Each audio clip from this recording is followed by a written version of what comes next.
Hello. Legality of object and consideration में हम लोग पब्लिक पॉलिसी की चर्चा कर रहे थे और प्रीवियस वीडियो में मैंने ये बताया था कि कौन कौन सी सिचुएशंस में an agreement is said to be with unlawful object and consideration.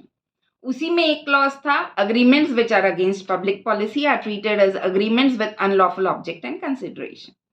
So now we will be discussing what is the meaning of public policy and which agreements are against public policy. तो पहली बात, public policy मतलब public welfare के लिए, public के हित के लिए कुछ चीजें डिफाइन की गई हैं, उन सबको हम पब्लिक पॉलिसी कहते हैं. और वो चीज, उससे अगेंस्ट यदि कोई अग्रीमेंट किया जाता है तो that is against public policy and it is void एब initio because it is against it's with unlawful object and consideration. तो पब्लिक वेलफेयर का मतलब क्या है? तो जनसाधारण की भलाई के लिए कुछ चीजें डिफाइन की गई हैं, उसे हम पब्लिक पॉलिसी कहते हैं. एक नैरो व्यू ऐसा है कि जो अभी तक डिफाइन किया गया है बस वही पब्लिक पॉलिसी में रहेगा, इसके अलावा कुछ और नहीं आ सकता. लेकिन एक ब्रॉडर व्यू ये भी है कि जो डिफाइन किया गया है और इसी से मिलता जुलता कोई भी एक्ट, कोई भी अग्रीमेंट यदि किया जाता है तो that is against public policy and it is void ab initio. So the first agreement which is against public policy is agreement of trading with an enemy. हमारे देश का किसी देश के साथ यदि युद्ध शुरू है तो हमारे देश का नागरिक उस देश के नागरिक के साथ या उस देश के साथ कोई अग्रीमेंट नहीं कर सकता. ये अग्रीमेंट यदि युद्ध शुरू होने से पहले का है तो in that situation the agreement will either be suspended और it will be cancelled. Suspended कब तक? तो जब तक ये हॉस्टिलिटी रहती है, जब तक युद्ध चलता है तब तक के लिए सस्पेंडेड रहेगा. And if the nature of the agreement is such that it can not be suspended, either it will B terminated, means either it needs to be performed or it needs to be terminated, then in that situation it is terminated only. Second is agreement to commit a crime. If you enter into an agreement with someone, say that you promise to pay Mr. A a sum of rupees 5 crores if he is going to commit some crime.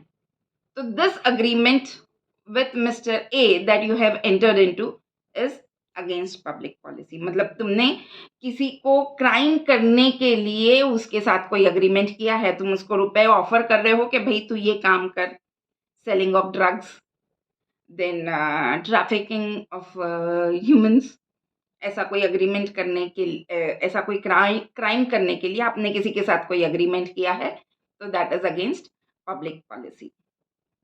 Then the third situation is agreements which interfere the administration of justice.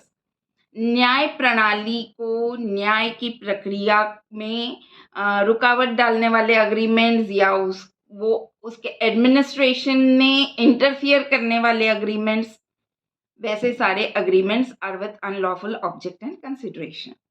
इसमें क्या आएगा? Interference with the course of justice. मतलब या तो आप जजेस को उनका काम नहीं करने देना चाहते हैं, या आप उसमें कुछ किसी प्रकार से रुकावट डाल रहे हैं, या विटनेसेस को जाके गवाही देने से रोकने के एग्रीमेंट्स कर रहे हैं. इस तरीके के जो भी अग्रीमेंट्स आप कर रहे हैं which are interfering with the course of justice are against public policy. Then stifling prosecution, मतलब FIR नहीं लिखवाने दे रहे हैं, एक्शन नहीं लेने दे रहे हैं, इस तरीके के agreements. Then maintenance and champerty. Okay, तो maintenance and champerty is totally against public policy under the English law. लेकिन इंडियन लॉ में थोड़ा सा इसको देखने का नजरिया अलग है. तो व्हाट इज मेंटेनेंस? मेंटेनेंस मतलब आपने किसी की कोई मदद की किसी के खिलाफ एक्शन लेने के लिए. मतलब see if you want to annoy someone, आप किसी को परेशान करना चाहते हैं तो आपने उसको रुपए दिए कि तू सामने वाले के खिलाफ कोई एक्शन ले, उसको किसी मुद्दे में फंसा दे और जो भी खर्चा होगा वो मैं बेयर करूँगा. तो this is maintenance. And champerty is कि जो रिटर्न उसमें से तुझे मिलेगा उसमें मुझे हिस्सा मिलना चाहिए. तो under English law these both are void, means they are against public policy. English law से इंडियन लॉ थोड़ा सा इसमें डिफर इसलिए करता है कि यहाँ के लोग थोड़े से इलिटरेट हैं, मतलब they are not so much aware about their rights. तो in this situation, to make people aware about their rights, and due to some poverty also, if someone is helping with good intention, then it is not against public policy. I'll just explain it to you with simple example. Suppose ए के 2 बेटे हैं, ए की death हो गई, B और सी 2 हैं, अब B बड़ा भाई है, सी छोटा भाई है. बी ने सारी प्रॉपर्टी रख ली और सी ने कोई एक्शन नहीं लिया बी के खिलाफ. तो इस सिचुएशन में ये हो सकता है कि कोई एक बंदा सी को समझाए कि तुझे आधी प्रॉपर्टी में तेरा हक है, तू एक्शन ले. तो वैसे ये मेंटेनेंस ही है, बट यहाँ पे जो व्यक्ति हेल्प कर रहा है सी की, उसका कोई और अधिक इच्छा नहीं है, उसकी कोई और इच्छा नहीं है, वो सिर्फ ये चाहता है कि सी को उसके अधिकार मिले, मतलब उसके जो राइट्स हैं प्रॉपर्टी में, उसके जो राइट्स हैं वो उसे मिले. तो this is not against public policy. लेकिन यदि वो बंदा जो हेल्प कर रहा है सी की, उसका झगड़ा ए से है and he wants to take that revenge, and with that intention if he is helping C to take action against B, then that is maintenance. Okay. Champati, so in this situation the person, same example, but the person who's helping B, the person who's helping C, he says कि तुझे तेरा अधिकार, तेरी property मिलने के बाद 50% तो मुझे देना. तो दैट इज चंपेटी, मतलब he wants some share in it. So but Indian law में इसको थोड़ा सा अलग लिया गया है कि see I am bearing the expenses, तो तुमको जो भी खर्चा लग रहा है वो पूरा मैं दे रहा हूँ, इसलिए मुझे मेरा खर्चा तो वापस दे देना, लेकिन हाँ तुम अपनी प्रॉपर्टी में से कुछ शेयर, नॉट 50% और समथिंग, बट रीजनेबल, या जो खर्चा मैं कर रहा हूँ उस पर मुझे इंटरेस्ट दे देना. तो वो मेंटेनेबल है under the Indian law. Then agreements and restraint of legal proceedings, कानूनी कार्रवाई करने में रुकावट डालने वाले अग्रीमेंट्स, जैसे restricting the enforcement of rights. कोई ऐसा अग्रीमेंट कर लेना कि 2 पार्टीज ने ऐसा अग्रीमेंट कर लिया कि यदि किसी ने ब्रीच ऑफ कॉन्ट्रैक्ट किया भी तो कोई भी पार्टी कोर्ट में नहीं जाएगी, कोई भी पार्टी दूसरे के खिलाफ एक्शन नहीं लेगी. तो this is agreements for restricting the rights, enforcement के जो राइट्स हैं उसको रिस्ट्रिक्ट करने वाले. इसी तरीके से agreements related to curtailing the period of limitation. पहली सिचुएशन में आपने पूरे अधिकार ही खत्म कर दिए कि नहीं हम एक्शन ही नहीं लेंगे. ये वाली वो सिचुएशन है जिसमें ये कहते हैं कि भाई ठीक है, लिमिटेशन एक्ट के मुताबिक शायद 2 साल तक एक्शन ले सकते हैं, नहीं, लेकिन हम यदि किसी ने भी ब्रीच ऑफ कॉन्ट्रैक्ट किया तो हम सिर्फ 6 महीने के अंदर एक्शन लेंगे. यदि 6 महीने के अंदर एक्शन नहीं लिया गया तो एक्शन लेने का अधिकार चला गया. मतलब क्या हो रहा है कि आपने जो लिमिटेशन एक्ट में जो पीरियड दिया हुआ है एक्शन लेने का, उसको आप कर्टेल कर रहे हैं. इसी तरीके से यदि एक्सटेंड करने की भी बात आती है तो that is also against public policy. कि आपस में ये तय कर लेते हैं कि ठीक है 2 साल का पीरियड है लिमिटेशन एक्ट के मुताबिक, तो हम 6 साल तक एक्शन लेंगे, तो that is also against public policy. हाँ, लेकिन दोनों म्यूचुअली ये तय करते हैं कि in case of any breach of contract the persons will go for arbitration. So this is not against public policy.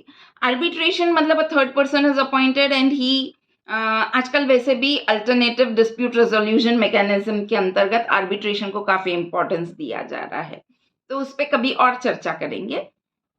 लेकिन यदि दोनों पार्टीज तय करती हैं कि हमें आर्बिट्रेशन के लिए जाना है तो that is not against public policy. But if they decide that we don't want to take any action, that is against public policy, or if they decide to restrict the period of limitation, then that is also against public policy. Then trafficking in public offices and titles, मतलब कोई एक particular reward मिलने वाला है, उसके लिए आप कोई करप्ट प्रैक्टिस फॉलो कर रहे हैं,